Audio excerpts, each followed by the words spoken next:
to get notoriety, how did the community of Brooklyn take to you? Because it was a harsh community. Well,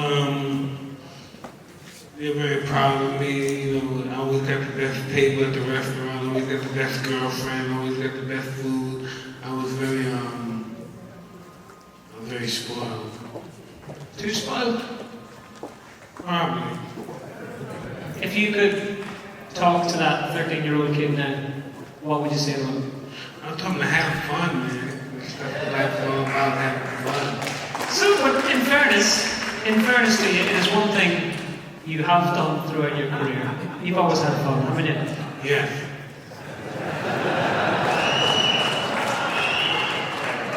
And when you hit that 15, 16-year-old bracket, when Cuss was training you, were fighters avoiding you? Were local fighters avoiding you? Absolutely. I never had to fight in the local tournaments to go to the national. Why? Because everybody would pull out. How frustrating was that? Well, I needed to get some fights to get experience, and that was pretty frustrating. So when the fights were pulling out, how do you become a better fighter then? I do a lot of hard training and sparring. I spar a lot to make up for the fights that I didn't have. Why did Cuss, what did he do that was different than what another fighter was doing? I don't know, he just knew how to touch me psychologically. He knew how to touch me and make me want to win and be successful.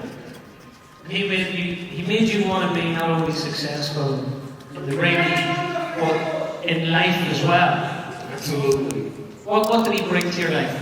He brought joy, happiness, he brought faith, he brought confidence to my life. You know, there's just so many things that can enable us an array of things. But he was just a wonderful man. So 10 months, like you said, yes, absolutely.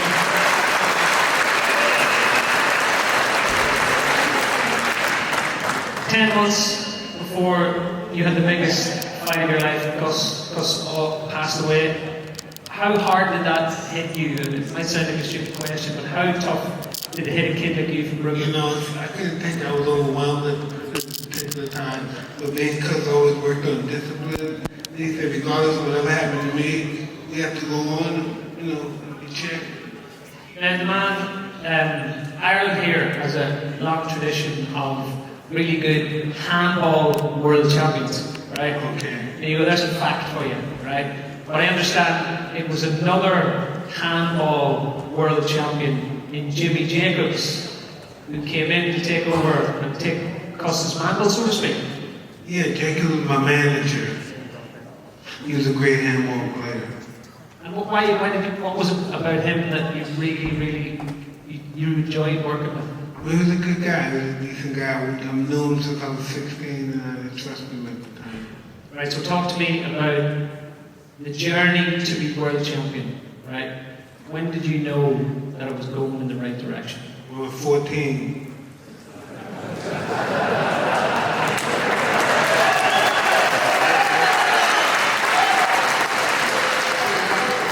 Tell me about, you knew you were going to beat Berwick? Yeah, I was very confident. Right. What do you remember about lifting the belt and being champion of the world? I remember it was just an unbelievable feeling. It was something that me and Cuss had always dreamed and talked about. And it happened. Was it too much?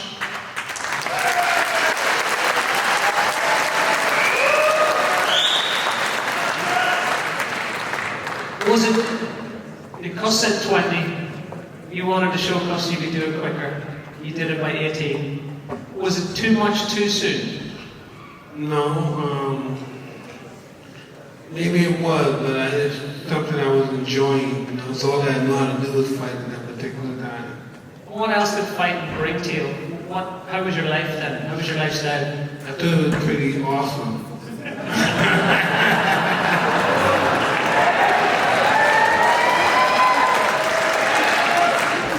Talk me through then a Mike Tyson day when you were champion of the world. Well, the first thing I would do, I would get up in the morning and call somebody that lived across the country, and I'd send my plane to go pick them up. And then once my plane picked them up, we'd make plans to go on a trip somewhere, and we may go on a trip to the islands or somewhere and hang out. And then after that, we may come back and start training again. And it's based around training, but we always had fun. We always went to other countries and hung out and bought good stuff. And really fancy cars. You start to get, let's just say, noticed by the opposite sex? Yeah. Was your personality and your prestige in world sport set you aside? Was it hard to recognize the girls who were looking out for you and the girls who weren't looking out for you? I didn't know much about girls, but I didn't know the difference between who wanted me or who liked me. It's just, they liked me. Look at that, there's a twinkle in your eyes still, 30 years on. So, when you became world champion, you knew that the Mike Tyson package was a bigger package. It was world famous. We were watching you here in Ireland. What was the decision to work with Don King and as opposed to go to what was the next level? Well, exactly, that was the next level because I got paid more money working with Don King. What was he like to work with?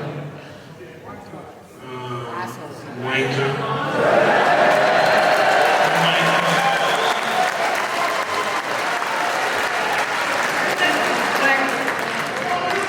How come he could get more money than the other promoters? Well, he always was able to do that. I guess he was the best promoter, so he was able to get more money. So what would you have thought of Don King? I don't know what he was doing with Don King. What did you think of Don King?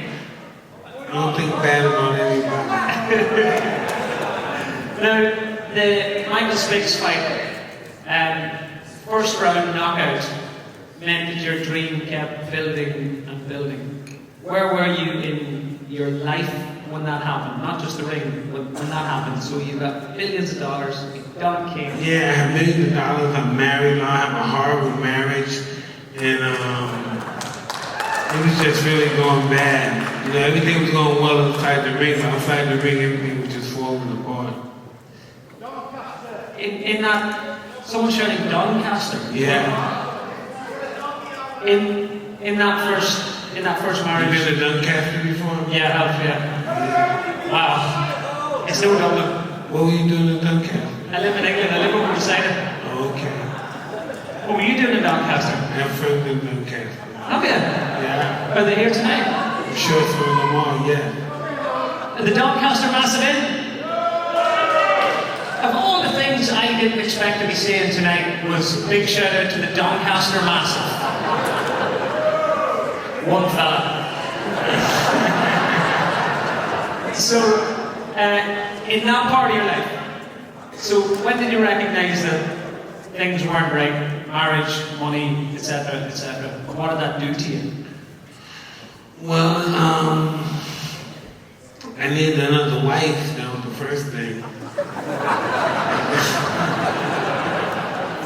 I kept on living my life after that. Yeah, but it was all here we are now, 2,000 people sitting watching you, you're used to that now. What was this? Probably, was it 88, 89? 88, 87. This was all new to you. How did you deal with that? I didn't deal with it well because I was a young kid and I didn't know anything about relationships and marriage and stuff, and so I got really taken for a loop. Why did you get married? I believed I was in love. And if you compare, here's a soppy please. Okay, if you compare the love that you felt as you got older, was there any real love there? Or was I wasn't in love. And you put it in that perspective, no, I wasn't in love. Right. And financially, it didn't work out well for you. Did that affect you psychologically? No, I could always make money. I never had to worry about that. I was a champ. I was fighting, so I could always make money. And how was your first wife, Robin? What was her relationship with Don King like? She didn't have a relationship with him.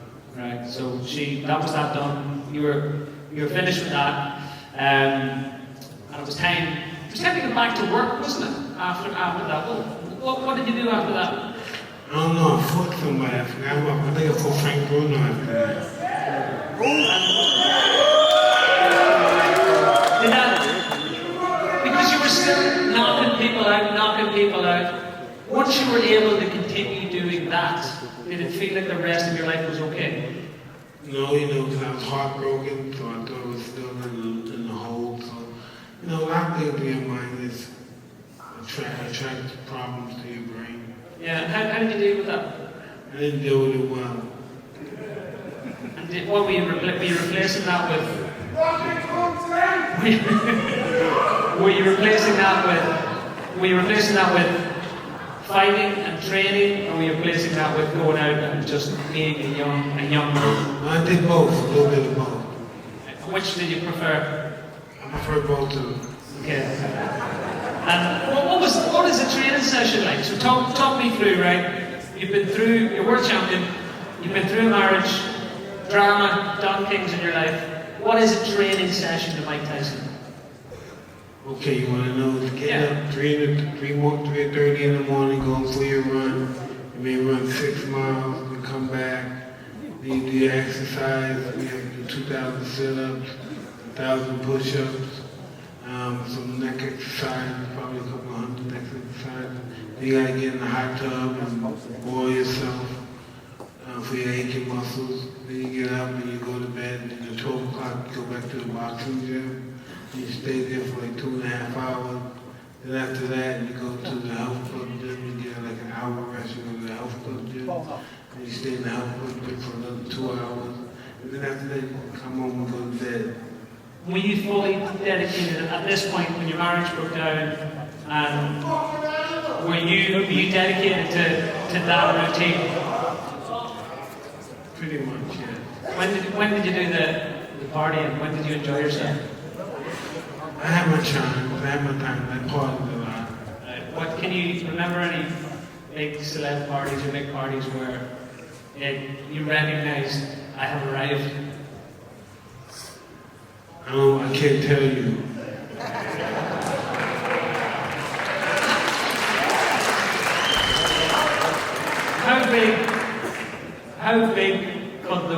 How ridiculous could those parties get? They get really ridiculous. Okay. Somebody can wind up naked. Okay. Was it you ever? No. Never. Right. And was there many other boxers doing it, or was it just all celebs and A-listers? Just celebs. Okay. Tell me about the first defeat then. Buster Douglas. Yeah. Now I've watched this fight back. I have 2 questions for you. Question 1. Do you think that Douglas got a particularly long 10 count, standing count? Absolutely. Yeah. If you can count, you can see that.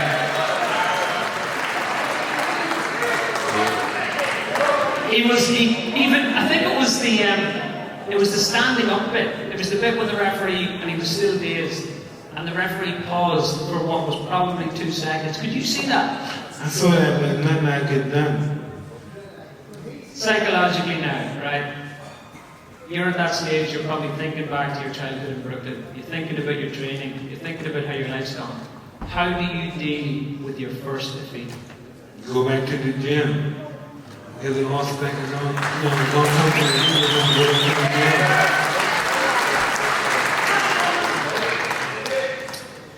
When that did happen, is it easy just to get back into training, or can you lose your head and not focus? No, it's easy to get back in the gym because you got your ass kicked, so you got a good reason to go back into the gym. How did Buster Douglas manage to knock you down? He won. He had fought a great fight that night. I didn't fight a great fight, and he did a good job. And have you spoken to him down the years? I've seen him around, but I haven't talked to him. Why not? I'm not to say.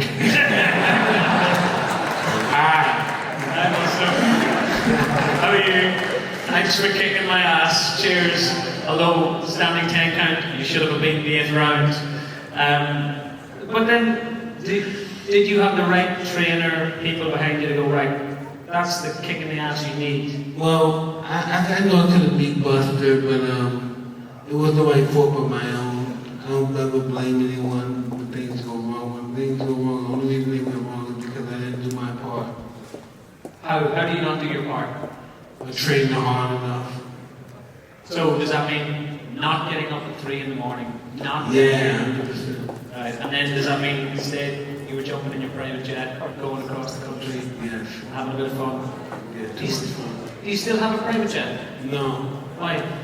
costs too much. Right. How much is a private jet? Depending on which one you want. So here's a question for you. Is it like a car dealership where you go into the private jet dealership and pick your favorite one? No, you have to pick which one you want, then you have to get it made. And you had that type of finances? I was lucky, yeah. What was the biggest amount of money you think you had at any one time? I don't know, I don't like to say. Someone says 250 mil, was it? More or less? It was a lot of money, man. There's no need for us to talk about it. Okay. Lots. When you... 1985 was... Well, pre-1985 was a horrible time for you. But you came out of prison in 1985 and it truly was back to the ring, just like you were talking about there now. It was back to the gym. If you look at any of the footage of you training when you came out. So was it, I've heard of you talk about your time in prison as relatively, did you get treated well? Yeah, I was happy to get treated very well. What was the day in prison like then if you're Mike Tyson? Same thing as at home. I get up in the morning, I go running, I get in the hot tub, hot shower. And was it prison? Yeah, they locked you in there, you couldn't come home. What? Are you a gym? Are you boxing? Are you sparring partners? No, I wasn't boxing in there, I was just working out. So at any stage did anybody try and go, Mike Tyson over there, I could take him? No, thank you, no. No?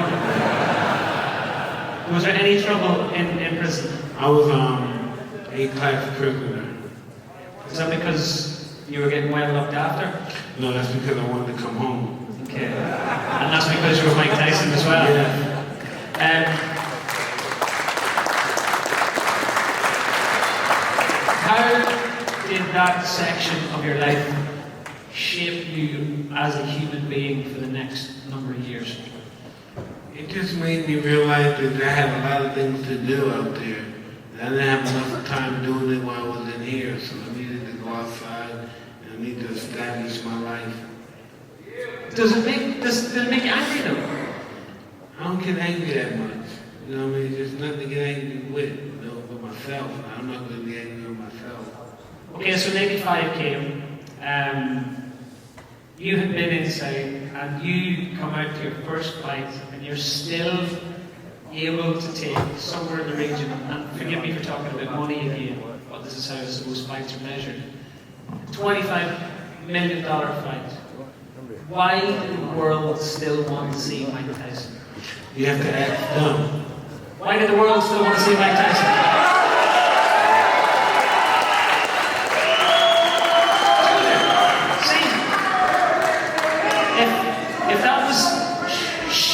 That was a room full of girls, Justin Bieber wouldn't get this kind of reception. You're Justin Bieber for middle-aged men.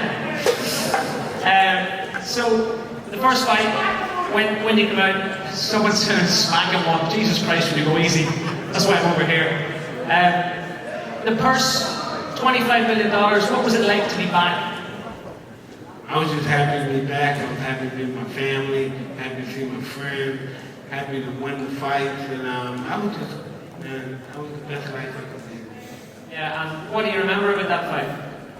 And then it was tough. He came right at me. I hit him a couple of times. He was down a couple of times. Then his manager came to stop the fight. Yeah. Do you think you get enough credit?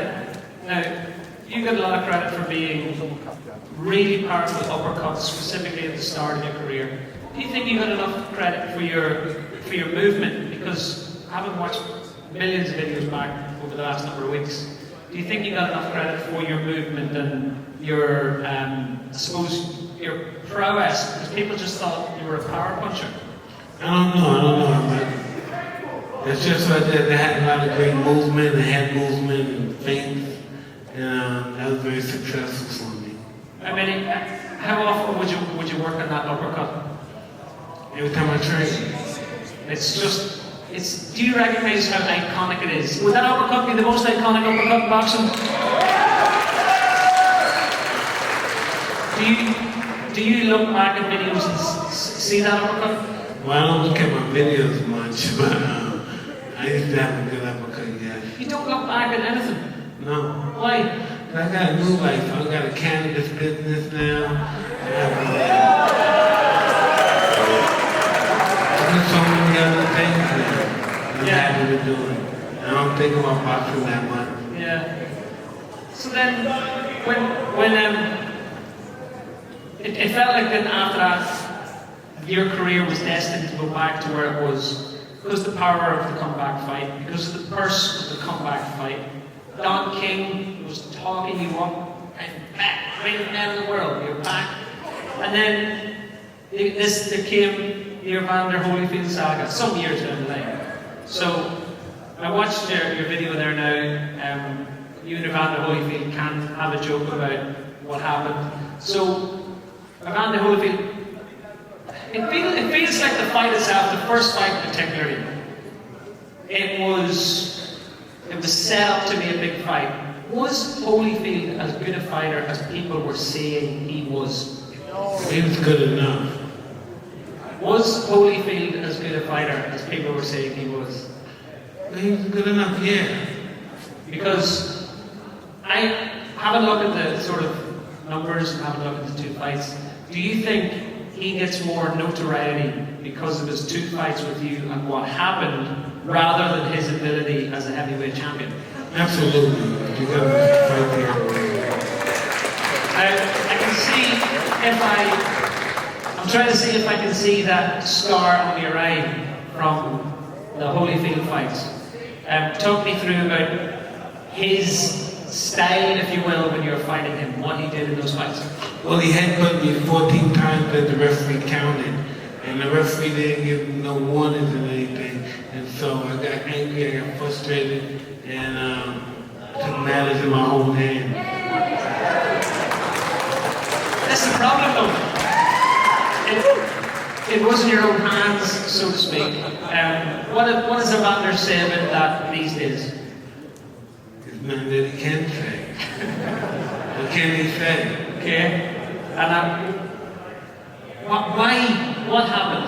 The red mist. Why did you take those matters in your hands that way? Because I was frustrated, I was angry, I was bleeding, and I didn't want it to be like the first fight. I didn't want to get stopped again, and I just lost it. Got insane. You are like Phoenix from the Flames. Every time I feel like you're your fourth maybe incarnation of Mike Tyson. You see the young Mike Tyson, you see the Don King Mike Tyson, you see the Mike Tyson that came back after the Holyfield debacle. And it feels like this is another coming of Mike Tyson. Would you agree? Man, 100%, man. This is going to be the best life I've ever lived in my life. I'm looking forward to it. Like I was telling you, my cannabis business is going to be so big. I'm just so excited about that. I'm gonna talk to you about that in a second. It's called Tyson Ranch. I got an email. Don't ask them about the cannabis business. It's illegal over here. Let's talk about the cannabis business. We'll talk about that in a second. Well, I heard in your interviews, this is a quote from you. Shh. This is a quote from you in an interview, and I love this. It's one of my favorite quotes from you. He said that the time I decided, boys, folks, shh, people paid big money to be here. The time I decided to grow up was about 5, 6, 7 years ago. The time you decided to grow up. How does one do that? How do you do that if you've had your massively dramatic life? When you live in sections of your life. You live in the life that you can handle living in. You don't do what you used to do. You don't hang out where you used to hang out, and you just change your life. That's what I had to do to establish my life the way it is today.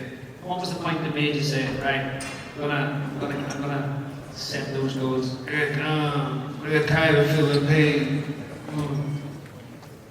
And today, you feel you wake up with a smile and Oh, I'm very happy every day. Thank God. I've never been that way. I'm here in Dublin. Look at that. I'm in Dublin. what do they say when your little daughter's playing tennis? And they're shouting, you could be cheating, and then they look up and see Mike Tyson shouting back at them. Ain't nothing, no. You know you're not supposed to be doing that. And what do they say? I'm sorry.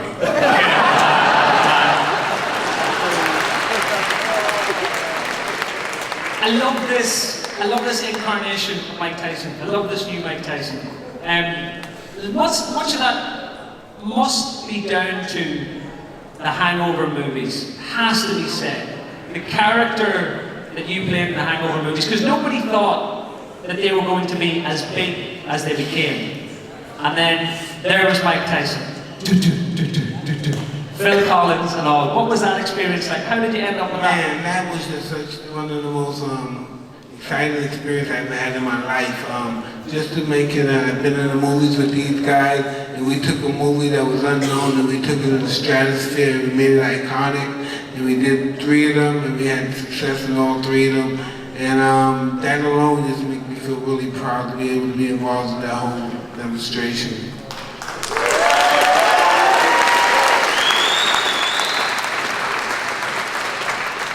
How good an actor is Mike Tyson? I'm just an average actor. I'm not a great. Well, I'll rephrase that. To this crowd, using your noise, how good an actor is Mike Tyson?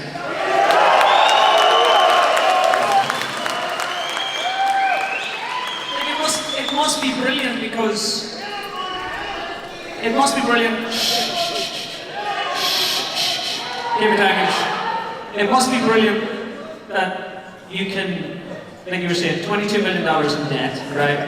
But it must be brilliant that you then can have another revenue stream, right? And you enjoy this bit, don't you? I love it, yes I do. What do you do and what do you enjoy? I enjoy just being someone else, not being myself. What's your favorite project you've done? My favorite project, Law and Order. SVU? Yeah. Right, because that nearly didn't happen. Yeah, some people was protesting and not to let me be on that show, but the owner said I wasn't going to be on there anyway. He put me on there anyway. How do you deal with the protesters? They're everywhere, like, you know, everywhere. Hey, listen, people can protest, that's their right to protest, but I'm going to still live my life the way I live my life.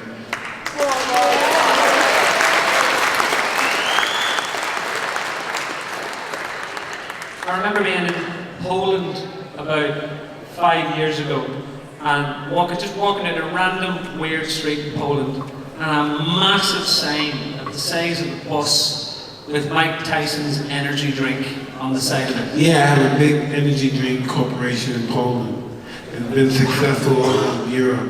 We're going to start bringing it to the United States this year. But why does this work? Why does this work?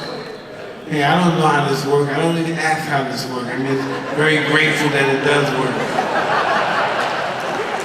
You take the checks. Yeah. Yeah. I heard you talking about... I remember when you'd finished your boxing career and we hadn't seen you for a while, as many boxers when they finished. And then Mike Tyson came back, and Mike Tyson had a face tattoo, right? And everybody went, what? Mike Tyson, what? And then I started to do a little bit of statistical research on the face tattoo and how popular that tattoo has become. I think you know as well. How popular has that tattoo become? It's pretty popular. I think 2.4 million people in the world have it or something like that, isn't it? Wow, I didn't know what that meant, but God, hey. Where you like that tattoo? Yeah, I love this tattoo. Tell me why, how? I don't know, at first I was going to have disasters. I was going to put a bunch of hearts on my face, but my friend said, no, that's not a good idea. And so we said, give me a couple of days and I'll think of a tattoo. And so we looked at this tattoo, we made little changes to it, and we decided we were going to have this one. And when you first came home, right, new Mike Tyson, new life, new wife, new everything, and you went, look what I got on the side of my face. What did your wife say? They almost had a heart attack. I think at that particular time I was single. I think she had a heart attack. And it's become your symbol now. Absolutely, yeah, I'm proud of it. Like it's on the back of that chair, it's in the front of that chair, it's on all the boxing gloves we bought this evening as well. So, what else is new about this Mike Tyson? It's my whole attitude about life. I want to live life. Before I didn't care about living life. Now I want to live life. As I get older, I want to live life and enjoy life and enjoy with my children and do the traveling that I used to do by myself or with other people that didn't mean that much to me in my life. I can do it with my family now. Who means more to you now? Yes, absolutely. Round of applause.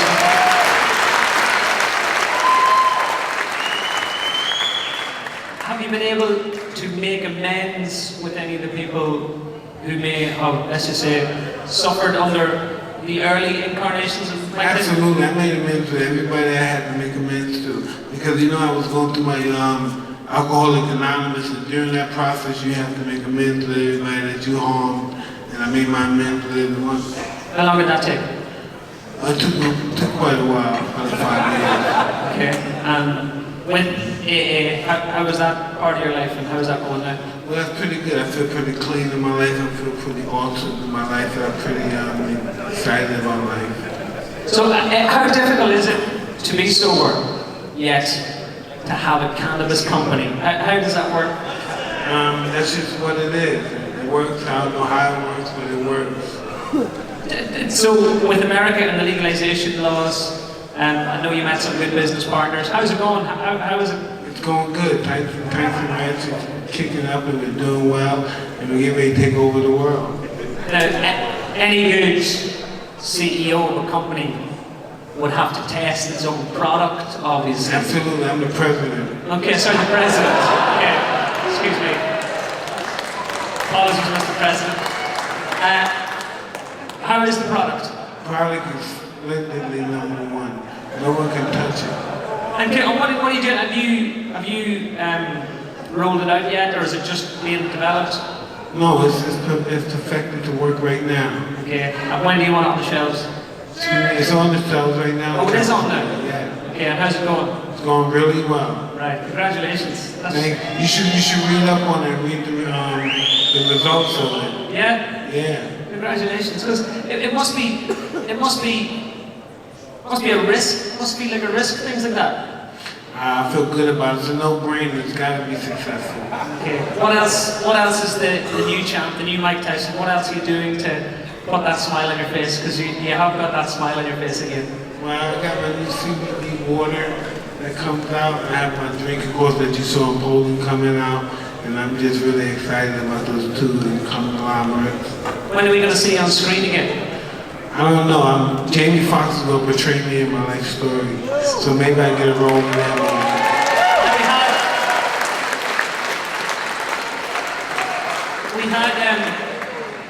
We had Al Foran on here earlier on. He's an impressionist. Yeah, he was pretty good. He was doing it. I saw him in my green room.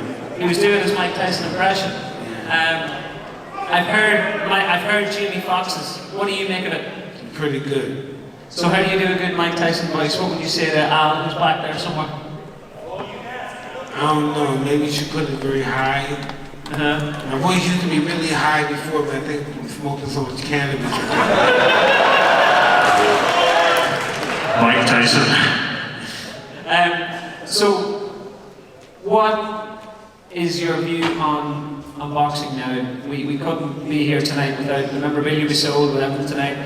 About your view, I know you don't watch that much boxing now, but you're still involved in fight sports, you're a big fan of MMA. But let's talk about the heavyweight division if we can. Yeah, I see that. So what do you make of the current heavyweight division? Like let's talk to the fighters we can. Let's talk about Tyson Fury, for example. What do you make of Tyson Fury? Well, Tyson Fury, man, Tyson Fury is a better fighter than he actually looks.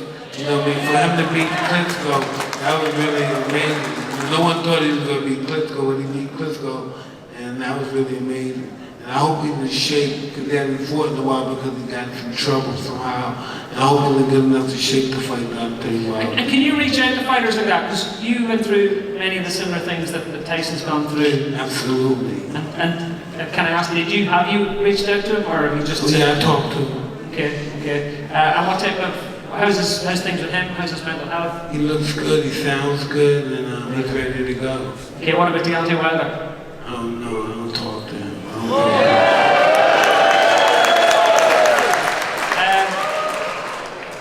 Is it true, I read a piece last week from a couple of boxing experts saying that if Anthony Joshua was a little bit shorter and had more power, he'd be the closest thing to Mike Tyson. Would you agree with that? I don't know, but he's really good. There's only one Mike Tyson is what I'm hearing from the crowd. Thank you very much, guys. Thank you. So, Joshua, a worthy world champion? I think so, yeah. Yeah, and how long will he unite and hold on to all the belts? He should be able to, but if he doesn't, it's on to him. Who's his biggest rival? Tyson Fury. We agree, Tyson Fury, Anthony Joshua? Look, I think tonight has been one of those nights where people got to meet their hero. I know I certainly got to meet my hero, but to sit here and talk to you for an hour has been an absolute privilege. The journey you've been on, can we say, look, we all make mistakes, we've all had peaks and troughs in our lives. To be here, like I said, with that smile on your face, there it is there, to be here in Dublin, to be able to welcome you, it's an honour for the entire crowd, would I be right? Thank you. Can we wish you well with the water brand, the energy drink brand, the cannabis brand, and most importantly, I think this crowd will say, best wishes with the brand new Mike Tyson brand as well. And thank you very much, everybody. Ladies and gentlemen, please give it up, make some noise for Iron Thank you very much. Tyson!